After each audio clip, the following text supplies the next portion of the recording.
عزیزان گرامی، امید ہے کہ آپ اس نئے طریقہ تدریس کے حوالے سے مواصلاتی اور فاصلاتی انداز تدریس سے بھرپور استفادہ کر رہے ہوں گے۔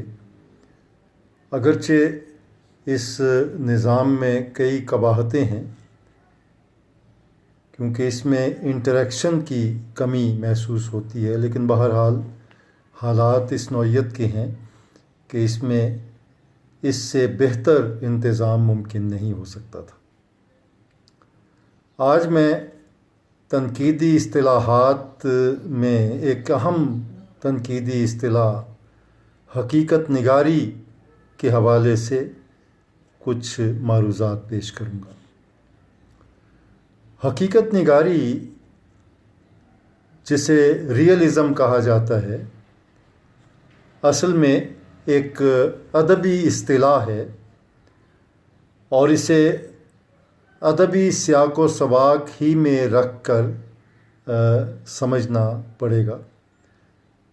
حقیقت پسندی دراصل زندگی یا معاشرے یا دنیا کو دیکھنے کا ایک خاص زاویہ ہے، ایک خاص نقطہ نظر ہے۔ جو حقیقت پسند مصنف ہوتا ہے وہ زندگی کی بے قراری سے اپنی پسند کے اجزاء چنتا ہے اور انہیں الگ کرتا ہے اور ان پر اپنی چھاپ لگاتا ہے، اور پھر انہیں اپنے پسندیدہ اسلوب میں جوڑتا چلا جاتا ہے اور قاری کے سامنے رکھتا چلا جاتا ہے۔ اب اس میں جو اہم بات ہے وہ یہ کہ جو کچھ کسی نے دیکھا اور سمجھا اور محسوس کیا، اسے ہنرمندانہ انداز میں ترتیب دے کر ایک ایسا فکشن وجود میں آتا ہے جو اصلیت کا تاثر دے سکتا ہے۔ یہ سب نہ کیا جائے تو پھر کچھ بھی نہیں لکھا جا سکتا۔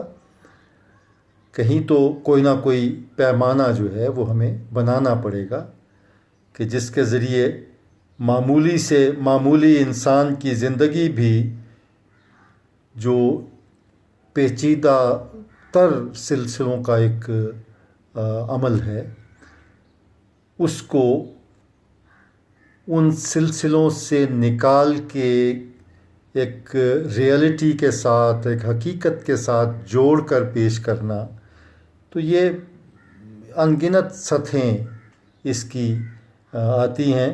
اور پھر دوسری بات یہ ہے کہ دوسرے آدمیوں کے ساتھ اور چیزوں سے بھی اس شخص کی زندگی جو ہے وہ جڑی ہوتی ہے، تو وہ چیزیں بھی اس کے دائرہ بیان میں آ جاتی ہیں۔ تو بہرحال کہ کئی سوالات پیدا ہوتے ہیں۔ حقیقت نگاری جتنا اس کو آسان سمجھ لیا گیا ہے، اتنی اصل میں آسان ہے نہیں۔ میں نے ابھی کہا نا کہ یہ زندگی کا عکس پیش کرتی ہے، بلکہ یہ کہنا چاہیے کہ زندگی کی اصل تک پہنچنے کی کوشش اس میں پائی جاتی ہے۔ تو دیکھا جائے تو ادب اور زندگی کا بھی بہت گہرا تعلق ہے، اور زندگی جو ہے وہ دراصل ادب کا خام مواد ہی ہے، جسے ایک تخلیق کار دیکھتا ہے، سمجھتا ہے، پرکھتا ہے اور محسوس کرتا ہے، اور پھر اس سے مواد حاصل کر کے اور خام مال حاصل کر کے اسے ایک فنکارانہ شکل جو ہے وہ دے دیتا ہے، اور اس سے کوئی تخلیق یا کوئی تخلیقی شاہپارہ جو ہے وہ وجود میں آ جاتا ہے۔ اصل میں ادب جو ہے وہ کسی ادیب کے زندگی کے تجربے کا اظہار ہوتا ہے، اور ظاہر ہے کہ ایک ادیب کے تجربات جو ہیں وہ زندگی سے جڑے ہوتے ہیں، زندگی گریز بھی ہوتے ہیں، زندگی بخش بھی ہوتے ہیں۔ اور بہرحال یہ بھی ایک نقطہ لا ینحل ہے کہ ادب اور زندگی کا تعلق بھی جو ہے وہ بھی اتنا آسانی سے سمجھ میں آنے والا نہیں ہے۔ ادیبوں اور شاعروں نے اس باریک اور لطیف تعلق کو سمجھانے کے لیے مختلف کیفیات کا اظہار کیا ہے۔ پیچھے ذرا نظر دوڑائی جائے ماضی میں تو افلاطون پہلا یورپی نقاد ہے جس نے سنجیدگی کے ساتھ ادب اور زندگی کے رشتوں کو سمجھانے کی کوشش کی۔ افلاطون کا زیادہ تعلق شاعری سے تھا، اس لیے اس نے زیادہ تر زندگی اور شاعری کے بارے میں اظہار خیال کیا ہے، لیکن شاعری دراصل ادب کے مفہوم میں استعمال ہوئی اور اس نے شاعری کو زندگی کی محض نقالی قرار دیا۔ اب یہاں پہ ایک اہم نقطہ افلاطون کے حوالے سے یہ سامنے آتا ہے کہ جب وہ شاعری کو زندگی کی نقالی قرار دیتا ہے تو اس پرسپیکٹو میں وہ شاعروں کو درخور اعتنا نہیں سمجھتا، کیونکہ وہ کہتا ہے کہ شاعری زندگی کی خام نقالی ہے۔ اس کی کتاب جو مشہور کتاب ہے ریپبلک الجمہوریہ، اس میں اس نے لکھا ہے کہ شاعری سیاست اور افراد کے لیے نقصان دہ ہے کیونکہ یہ لوگوں کے جذبات کو مشتعل کرتی ہے، بھڑکاتی ہے اور اشتعال دلاتی ہے پڑھنے والوں کو۔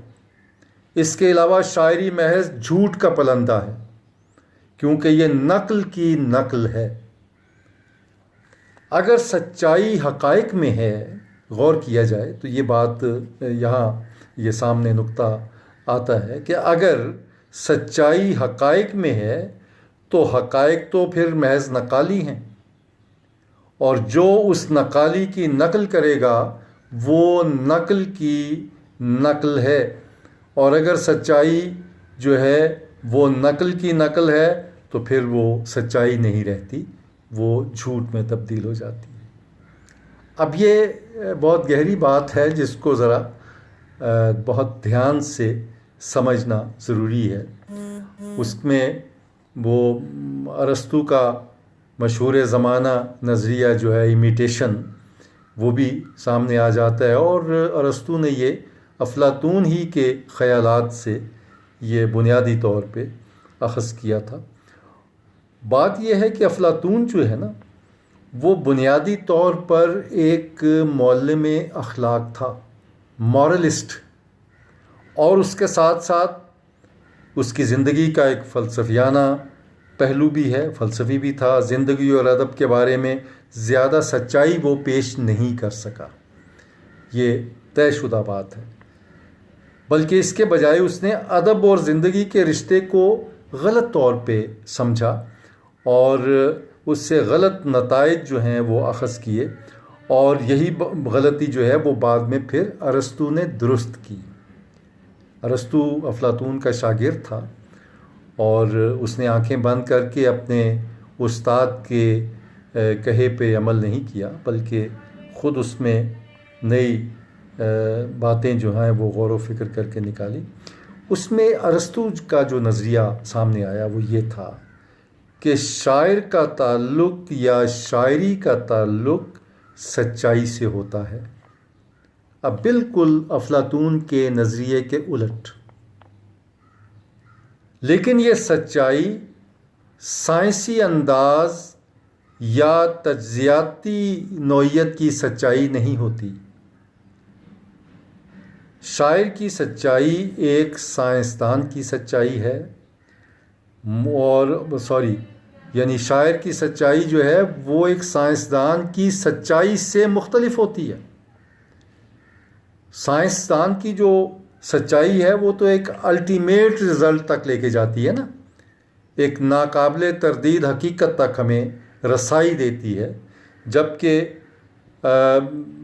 شاعر کی جو سچائی ہے وہ اس سے بالکل مختلف ہوتی ہے۔ شاعر وہ واقعات تحریر نہیں کرتا جو گزر چکے ہیں، بلکہ وہ ایسی سچائی تحریر کرتا ہے جو متوقع ہے، ایسی سچائی پیش کرتا ہے جو ممکنات کی روشنی میں ہمارے سامنے آتی ہے۔ چنانچہ اس لحاظ سے دیکھا جائے تو ارسطو کہتا ہے کہ شاعری زیادہ فلسفیانہ نوعیت کی حامل ہے اور تاریخ سے بھی زیادہ معتبر اور سنجیدہ چیز ہے۔ وہ کیسے؟ تاریخ دان کی سچائی بھی ایک مختلف نوعیت کی ہوتی ہے، وہ بھی ایک سائنسدان کی سچائی کے ساتھ نہیں رکھی جا سکتی۔ چنانچہ جو شاعر ہے اس کی سچائی جو ہے وہ تاریخ کے قریب بلکہ اس سے بھی آگے زیادہ اعتبار حاصل کرتی ہے۔ تاریخ جو ہے وہ مخصوص چیزوں کا ذکر کرتی ہے، خاص چیزوں کا ذکر کرتی ہے، جبکہ شاعری جو ہے وہ دنیاوی اور آفاقی چیزوں سے تعلق رکھتی ہے۔ بہرحال یہ بحث زندگی اور ادب کے تعلق سے بیچ میں آ گئی۔ اصل بات یہ ہے کہ بنیادی طور پر ادب میں حقیقت پسندی سے مراد زندگی کی ایسی تصویر کشی ہے جس پر اصلیت کا گمان ہو۔ لکھنے والے کو جو نظر آئے اسے بنائے سنوارے بغیر پیش کرنا اس کے لیے لازم ہے۔ حقیقت پسندی ان معاملات سے سروکار نہیں رکھتی جو معمول سے بلند تر ہوں یا عرفہ ترین باطنی جذبات سے تعلق رکھتے ہوں۔ صوفیانہ اور روحانی تجربات جو ہیں وہ حقیقت پسندی کا حصہ ہوتے ہیں، لیکن وہ حقیقت پسندی کا حصہ ہوتے ہوئے بھی حقیقت پسندی کے دائرے سے ماوراء ہیں۔ آپ دیکھیں کہ ہم جو اصطلاحیں اور طبیعیات اور ما بعد الطبیعیات کی اصطلاحیں استعمال کرتے ہیں تو روحانی تجربات اور صوفیانہ تجربات جو ہیں وہ ما بعد الطبیعیات کے زمرے میں شامل ہو جاتے ہیں۔ میٹافزکس ہمارے احساس کے ذریعے ہمارے ذہن اور دل تک رسائی حاصل کرتے ہیں، جبکہ حقیقت پسندی جو ہے، حقیقت پسندانہ عمل جو ہے وہ روزمرہ کی ہماری نارمل اور عمل پسندانہ زندگی کے تصور کے ساتھ جڑا ہوا ہے۔ وہ زندگی جو ہم بسر کرتے ہیں، وہ زندگی جو ہم گزارتے ہیں اور جس کے ساتھ ہم یہ عمر جو ہے یہ اس کا سفر جو ہے وہ طے کرتے ہیں۔ بہرحال دیکھا جائے تو یہ ایک قدیم تصور ہے، حقیقت یہ کوئی نیا تصور نہیں ہے، ادب میں کوئی نئی چیز نہیں ہے۔ ادب میں پرانے رزمیوں میں آپ دیکھیں جا بجا اصلی زندگی کی جھلک نظر آتی ہے، اس پہ حقیقت پسندی کی چھاپ بہت گہری ہے۔ پرانے ڈرامے آپ دیکھیں، خواہ ان کا تعلق مغرب سے ہو یا مشرق سے ہو، حقائق کی کسی نہ کسی سطح سے تعلق قائم رکھتے ہیں۔ حتیٰ کہ اردو داستانوں میں بھی جنہیں دیووں، پریوں اور سورماؤں کے ناقابل یقین کارناموں کا ایک ملغوبہ سمجھا جاتا رہا ہے، حقیقی زندگی کی باکمال عکاسی ملتی ہے۔ ہمارے اردو کے نامور نقاد محمد حسن عسکری نے اپنے طلسم ہوش ربا میں اس کے انتخاب میں یہ تک لکھا کہ داستانوں میں ملنے والی حقیقت پسندی کے نمونے اس پائے کے ہیں کہ کہنا پڑتا ہے کہ شاید بعد میں اردو ادیب زندگی کو اتنے قریب سے دیکھ ہی نہ سکے، یعنی جتنا قریب سے داستانوں میں زندگی کو دیکھا گیا اور اس کا مشاہدہ کیا گیا۔ اسی طرح پرانے رزمیوں میں، ڈراموں میں، داستانوں میں، قصوں میں جس حقیقت پسندی سے ہم دو چار ہوتے ہیں وہ اگرچہ اتفاقی نوعیت کی آپ کہہ سکتے ہیں، اور لکھنے والے جو ہیں وہ صرف اتنا بتانا چاہتے ہیں کہ زندگی کی ایک جہت یہ بھی ہے زندگی کی ایک نوعیت یہ بھی ہے، اور ادب میں اس کی بھی کہیں نہ کہیں گنجائش جو ہے وہ موجود ہے۔ تو بہرحال یہ ایک اہم بات ہے اس حوالے سے کہ جن اہم ادبی اصطلاحات کی ایک جامع تعریف ممکن نہیں ہے، اس میں حقیقت پسندی بھی شامل ہے، اور تمام تعریفوں میں خواہ وہ عمومی ہوں یا بصیرت افروز ہوں، یہ مفروضہ بہرحال موجود ہے کہ حقیقت پسندانہ فکشن زندگی کی نقل ہے، اور حقیقت ایک مستحکم صورتحال ہے اور اس تک رسائی حاصل کی جا سکتی ہے۔ اس ضمن میں یہ خیال بھی ظاہر کیا گیا کہ حقیقت پسندانہ ناول کے پنپنے کے لیے ایسے معاشرے کا وجود لازم ہے جو ایک خاص حد تک پیچیدہ، متنوع اور اندرونی طور پر متحرک ہو،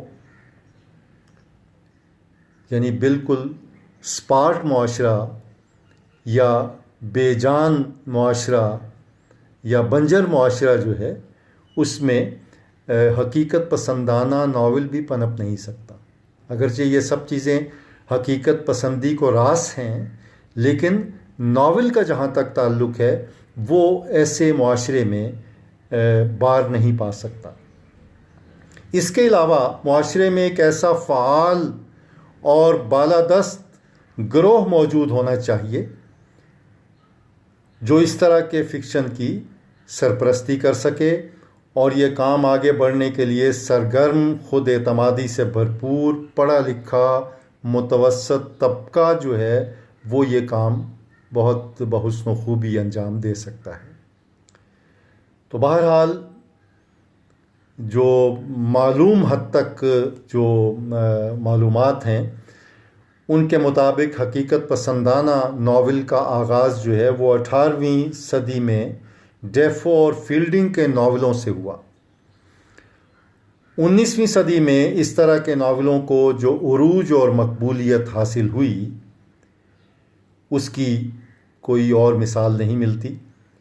حقیقت پسندانہ ناول کو ان بلندیوں تک پہنچانے میں سائنسی ترقی کا بہت بڑا ہاتھ ہے، اور فلسفیانہ تعقل پسندی کا بہت بڑا کردار ہے، اور اسی طرح رومانی تحریک کی جذباتی اور اسلوبیاتی بے اعتدالیوں کے خلاف اسے ایک رد عمل بھی کہا جا سکتا ہے۔ حقیقت پسندی اصل میں متضاد ہے نا رومانیت سے، تو رومانیت کے خلاف ایک رد عمل۔ ہمارے اردو میں جب علی گڑھ تحریک آئی تو اگرچہ علی گڑھ تحریک کی جو بنیاد تھی وہ اصلاح پسندی کے رجحان پہ تھی اور تعقل پسندی کے رجحان پہ تھی، لیکن یہ حقیقت پسندی سے بہت گہرائی میں جا کے جڑی ہوئی تھی، کیونکہ حقیقت پسندی جو ہے وہ اجتماعیت کی طرف ہمیں لے کے جاتی ہے۔ ایک اجتماعی معاشرے کا کانسیپٹ جو ہے وہ اس سے ابھرتا ہے۔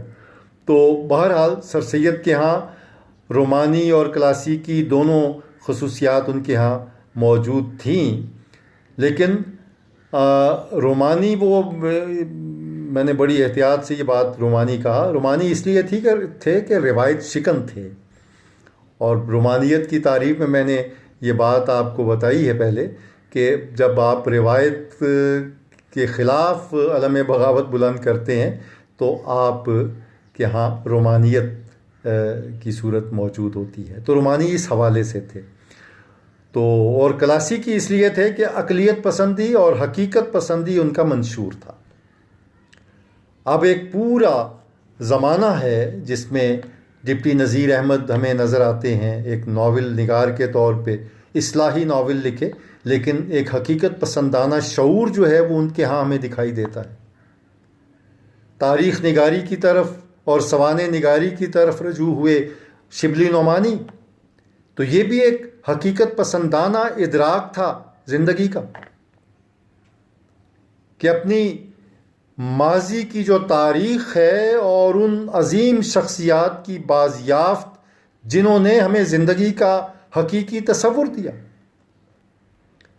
ڈاکٹر سید عبداللہ بہت ایک معروف نقاد ہمارے رہے ہیں، وہ ایک جگہ لکھتے ہیں سر سید احمد خان کے اس حوالے سے کہ سر سید کے زمانے میں ادب کے چند اصولی عقیدے موجود ہیں: زندگی کے برحق ہونے کا تعین، عمل اور ترقی کی اہمیت، انسان اور اجتماع کا تمدنی اور معاشی رابطہ، اور ان سب سے زیادہ عقل و دانش کی برتر بلکہ ایک ہمہ گیر نوعیت مادیات کی اہمیت وغیرہ وغیرہ۔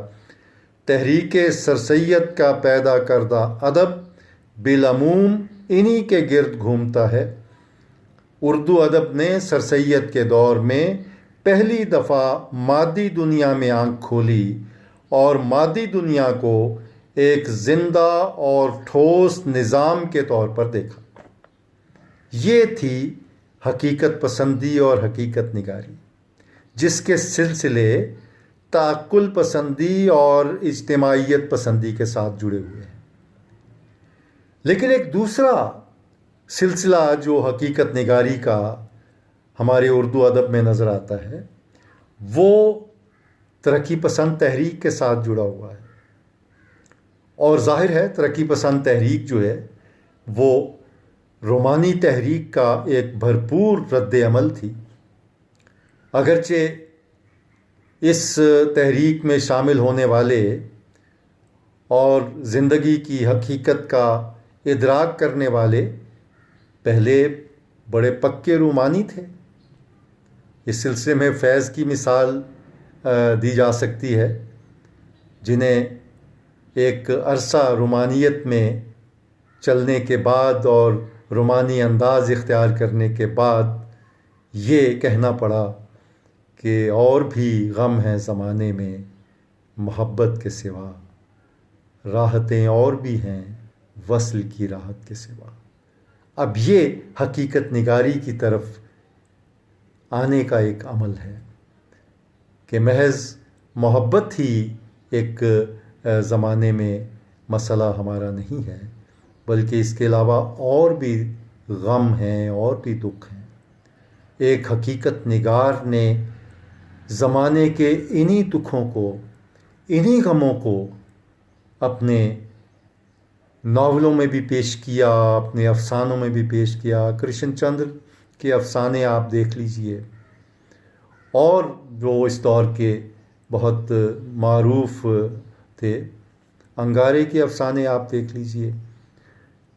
اگرچہ وہ اپنے مزاج کے اعتبار سے کرشن چندر کے افسانوں سے مختلف ہیں، لیکن اس کے باوجود ان میں حقیقت نگار، اور سب سے پہلا جو حقیقت نگار افسانے میں ہے وہ پریم چند کے افسانے جو ہیں وہ حقیقت نگاری کی نہایت اعلیٰ اور بلیغ مثال ہے۔ بلکہ ہم حقیقت نگاری کے ضمن میں سب سے پہلے پریم چند ہی کا نام لیتے ہیں۔ ترقی پسند تحریک میں بھی وہ آغاز میں اس کے بانیوں میں ان کا شمار ہوتا ہے۔ اس کے پہلے اجلاس کی صدارت پریم چند نے کی تھی ترقی پسند۔ تو ترقی پسندوں کا تو یہ ایک غالب رجحان تھا کہ وہ حقیقت نگار تھے اور حقیقت پسند تھے۔ بہرحال حقیقت پسند جو لکھنے والے ہیں وہ آدرشوں کے قائل نہیں تھے اور کرداروں اور چیزوں پر ملمہ سازی وہ کرنے کے روادار نہیں تھے۔ سیدھے سادے کردار، جیسا نظر آتا ہے ویسا پیش کر دیا، جیسا گھیسو نظر آیا ویسا پریم چند نے پیش کر دیا، جیسا مادھو نظر آیا ویسا پریم چند نے پیش کر دیا، زیور کا ڈبے میں پرکاش جیسا آیا ویسا پیش کر دیا۔